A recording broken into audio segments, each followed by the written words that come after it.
สีของท้องฟ้าค่อนข้างสีแปลกดีแต่ขณะที่ยกมือถือขึ้นมาถ่ายเรากลับเห็นเงาดำๆสูงใหญ่เหมือนชายโบราณนั่งยองๆสูบยาเส้นอยู่ใต้ต้นไม้ใหญ่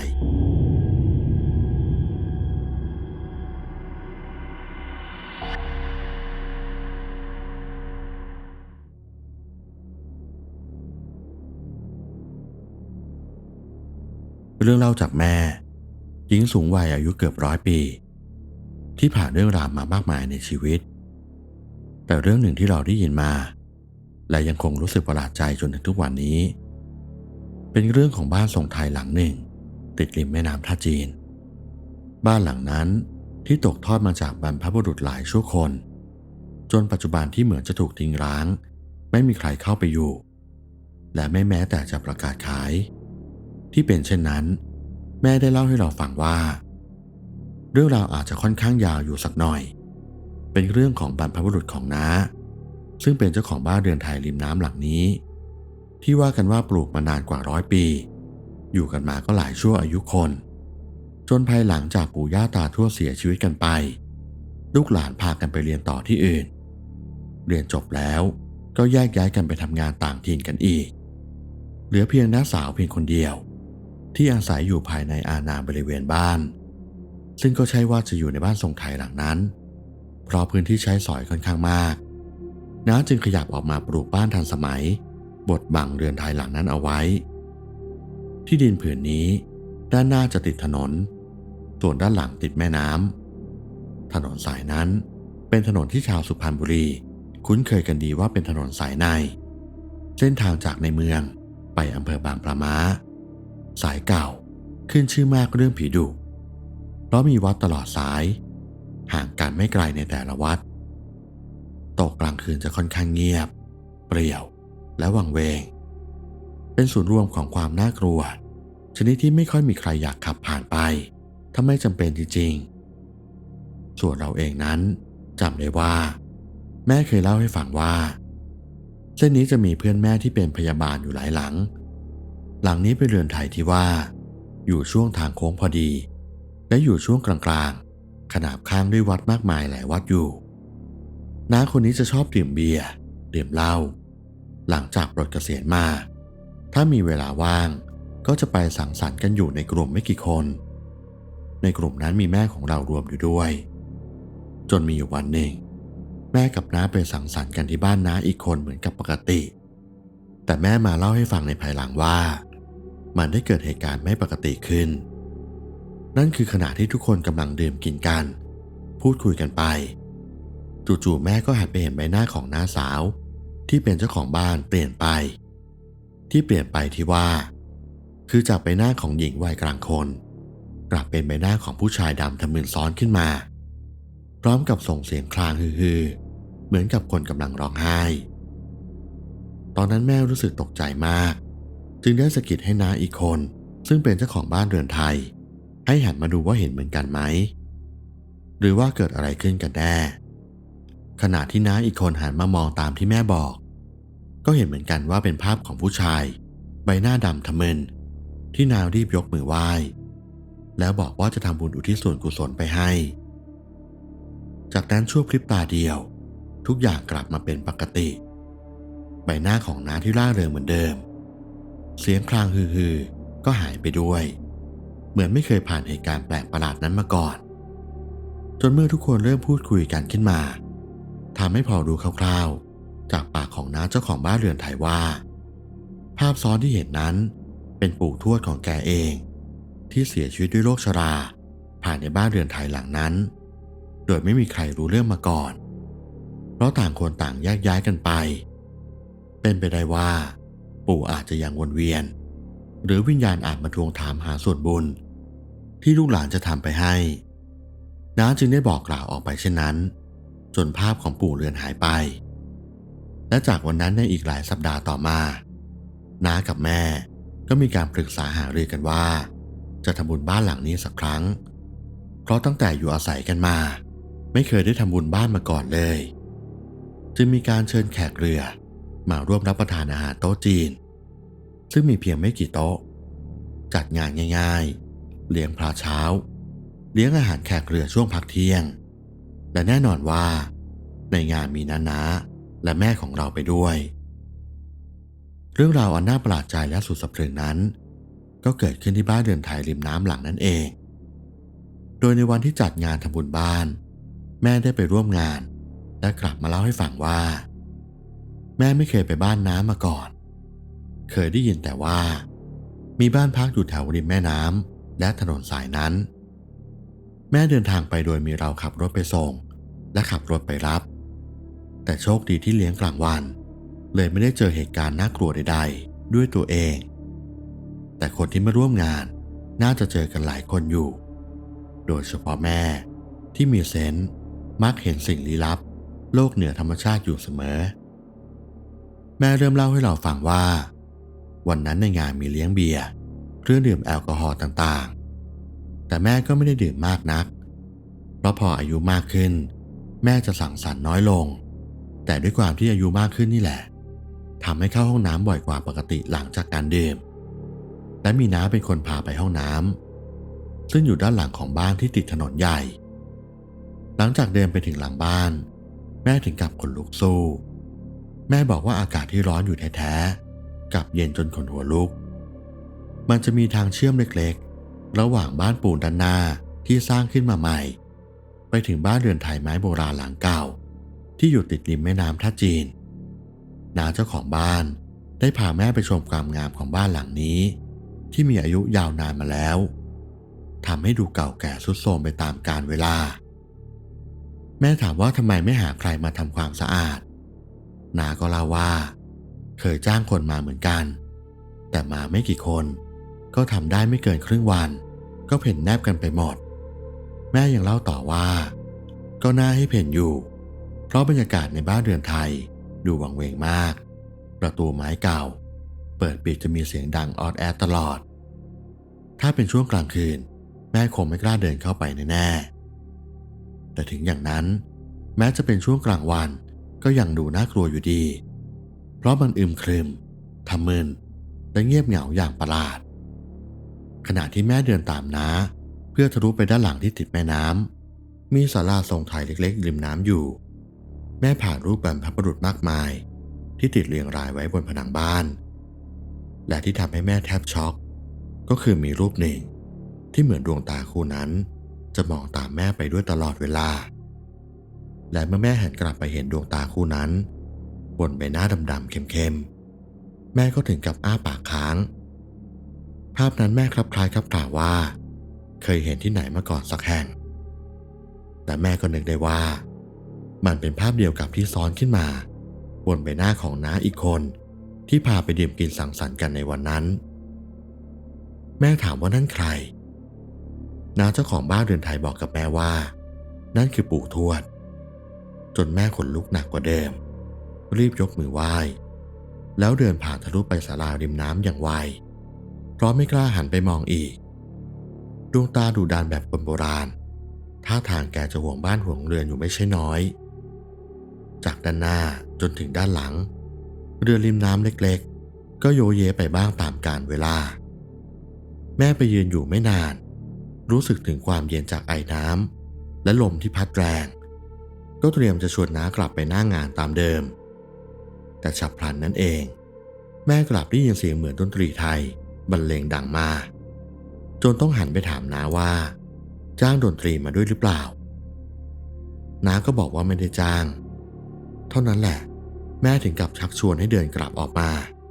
เพราะเริ่มรู้สึกแปลกๆภายในบ้านเรือนไทยหลังเก่านั้นเหมือนมีบางสิ่งซ่อนอยู่ดูน่ากลัวไปหมดเดินมาเรื่อยๆตามพื้นกระดานต่างระดับแม่ได้กลิ่นดอกกระเวกพยายามเหลียวมองหาแต่เท่านั้นไม่มีต้นกระเวกเลยครั้นจะถามน้าไปอีกก็กลัวว่าจะกลายเป็นประเด็นสุดหลอนอะไรไปเลยตัดสินใจเงียบๆเอาไว้แล้วเดินตามๆกันไป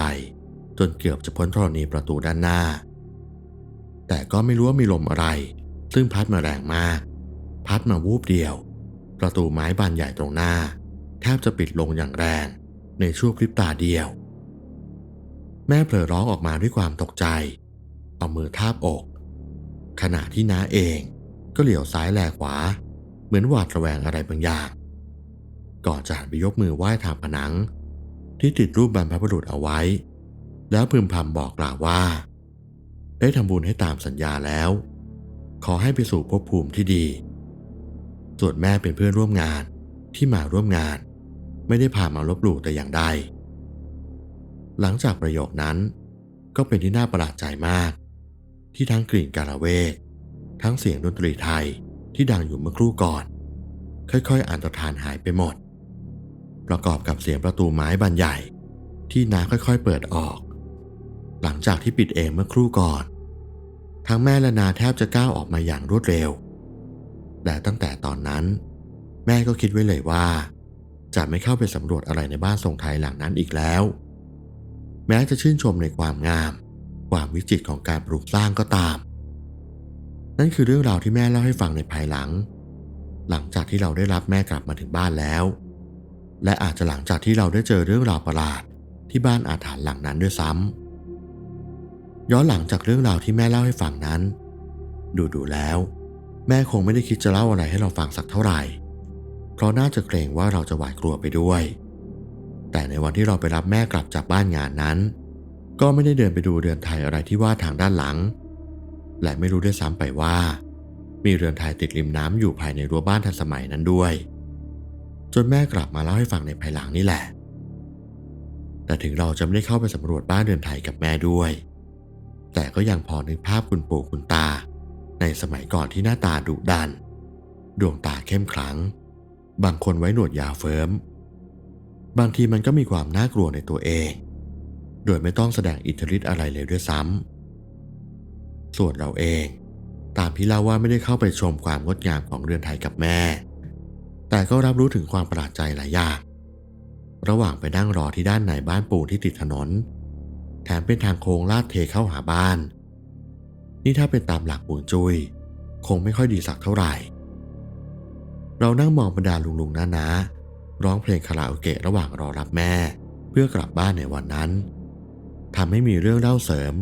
จากแม่ที่เล่าถึงบ้านเรือนไทยที่ได้เข้าไปชมความงามอยู่บ้างแต่ก็เป็นเรื่องที่เราไม่มั่นใจนักว่าเราคิดเองหรือมันคือเรื่องสุดสะพรึงที่เกิดขึ้นจริงกันแน่เพราะขณะเกิดเหตุยังอยู่ในช่วงโพลเพลในเวลาใกล้ค่ำแต่ยังไม่ถึงกับค่ำมืดเสียทีเดียวขณะที่เราชักชวนให้แม่กลับบ้านก่อนค่ำอยู่นั่นเองแม่บอกกับเราว่าต้องรอน้าอีกคน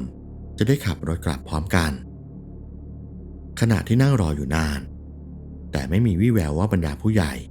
จะขยับร่างกลับบ้านกันเราก็เลยถือโอกาสเดินไปสำรวจต้นไม้บริเวณหน้าบ้านที่น้าปลูกเอาไว้ค่อนข้างเยอะหลากหลายชนิดบางต้นมีกลิ่นหอมดอกไม้สวยแต่ก็ไม่แน่ใจว่าชื่อต้นอะไรกันแน่เราเดินเรื่อยๆเพลินๆออกไปถึงประตูรั้วด้านนอกจนสังเกตเห็นว่าทางโค้งตรงหน้าบ้านลาดเทเหมือนโค้งยาวๆที่ถ้าขับรถมาอย่างไวคงจะมีสิทธิ์แหกโค้งทะลุเข้าหาตัวบ้านได้อย่างง่ายๆเราเมียงๆมองเข้าไปด้านในแม่ยังคงนั่งอยู่ที่เดิมเราเลยหยิบโทรศัพท์ออกมาถ่ายรูปถนนสายนั้นเอาไว้เพราะดูยาวไกลและอยู่ในช่วงโพลเพลสีของท้องฟ้าค่อนข้างสีแปลกดีแต่ขณะที่ยกมือถือขึ้นมาถ่ายเรากลับเห็นเงาดำๆสูงใหญ่เหมือนชายโบราณนั่งยองๆสูบยาเส้นอยู่ใต้ต้นไม้ใหญ่อยู่ที่บริเวณชายรั้วยังนึกแปลกใจว่าตอนแรกที่หันไปมองก็ไม่เห็นอะไรแต่ทำไมจู่ๆถึงปรากฏร่างนั้นให้เห็นที่น่าประหลาดใจไปกว่านั้นก็คือร่างสูงใหญ่นั้นค่อยๆหมุนคอหันมาแปลกที่เหมือนลำคอของแกหมุนได้รอบตอนแรกก็ตกใจแต่พอตั้งสติได้ก็รีบถอยหลังจะเดินกลับเข้าไปด้านในยิ่งไกลคำยิ่งใจคอไม่ค่อยดีเท่าไหร่ลมยามเย็นพัดแรงกว่าเดิมใบไม้ร่วงลงมาเต็มลานเหมือนจะหอบเอาฝุ่นมาด้วยจนเราแทบขยี้ตาด้วยความเคืองตาก่อนจะหันไปมองใต้ร่มไม้นั่นอีกครั้งแล้วก็แทบช็อกเมื่อใต้ร่มไม้นั้นไม่มีแม้เงาของชายร่างสูงใหญ่นั่นแล้วจะว่าแกเดินไปไหนก็น่าจะเห็นหลังเห็นตัวตนกันบ้าง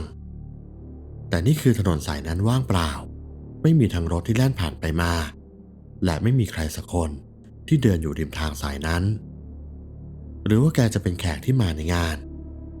แต่ถ้ายิ่งเป็นแขกเรือในงานยิ่งต้องเดินผ่านเราไปไม่ใช่หายไปเฉยๆแบบนี้แน่ตอนนั้นเราได้แต่เก็บความประหลาดใจเอาไว้จนพาแม่ขับรถกลับบ้านซึ่งก็เกือบจะค่ำมืดอยู่เพราะโอเอกันอยู่กับน้าถนนสายนั้นแปลกช่วงโค้งเยอะลาดเทจนน่ากลัวผ่านวัดก็มีเหล่าสุนัขจรภายในวัดเห่าหอนรับกันเป็นทอดทั้งที่ยังไม่มืดสนิทมากนักจู่ๆคนซ้อนมอเตอร์ไซค์อย่างแม่ของเราก็พูดโพร่งขึ้นมาท่ามกลางความเงียบทำเอาเราแทบหันไปจูบปากจะดุแม่ก็เกรงว่าจะบาปเอาจริงคือเราเองก็ปอดแหกไม่เบาในเรื่องของผีสางอะไรนี่จนบางเรื่องไม่อยากรับรู้น่าจะดีกว่าแต่เอาเข้าจริงก็คือต้องยอมรับความจริงว่าเรากำลังจะผ่านหน้าวัดและก็เป็นวัดที่ผีดุค่อนข้างเป็นที่โจทย์ขานกันมานานแสนนานแล้วเมื่อห้ามแม่ไม่ให้พูดไม่ได้สิ่งที่ทำได้ก็คือพยายามทำใจสงบนิ่งที่สุดแล้วขับรถต่อไปอีกไม่ไกลก็จะพ้นแนวรั้ววัดเก่าแก่นั่นแล้ว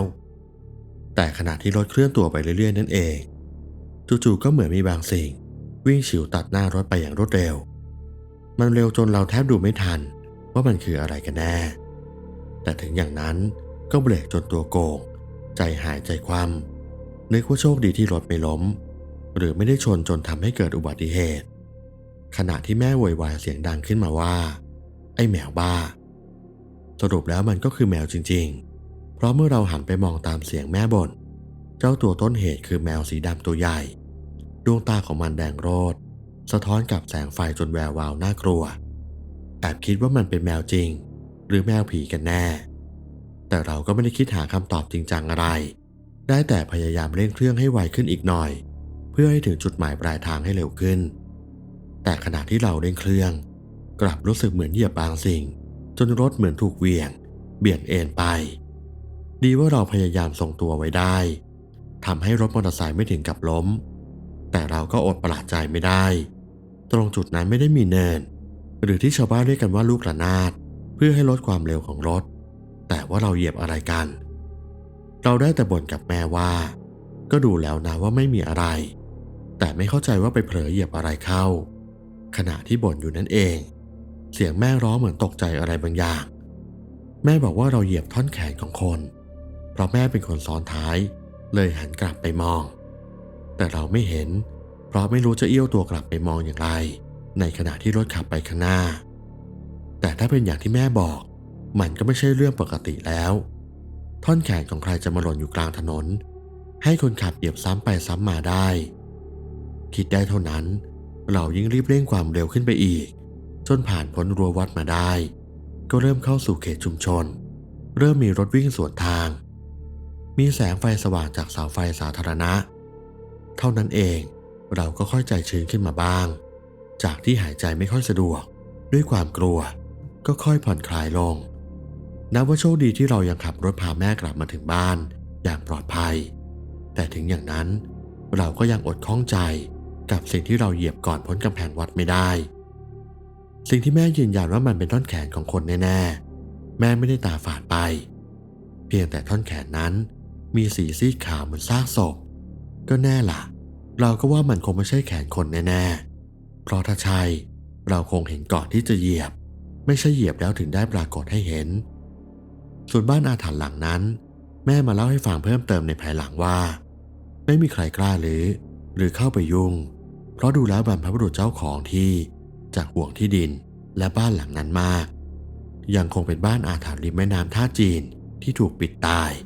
ไม่มีลูกหลานเข้าไปอาศัยอยู่หรือคิดจะประกาศขายด้วยความหวาดกลัวอาถรรพ์นั่นเองส่วนเราก็ยังอดนึกถึงภาพคุณตาแก่ๆที่นั่งสูบยาเส้นอยู่ที่หน้าบ้านในวันที่เกิดเหตุไม่ได้บางทีนั่นอาจเป็นปู่ทวดบรรพบุรุษของบ้านเรือนไทยอาถรรพ์หลังนั้นที่แวะเวียนมาทักทายด้วยการปรากฏตัวให้เราเห็นแล้วก็จากไปก็อาจจะเป็นได้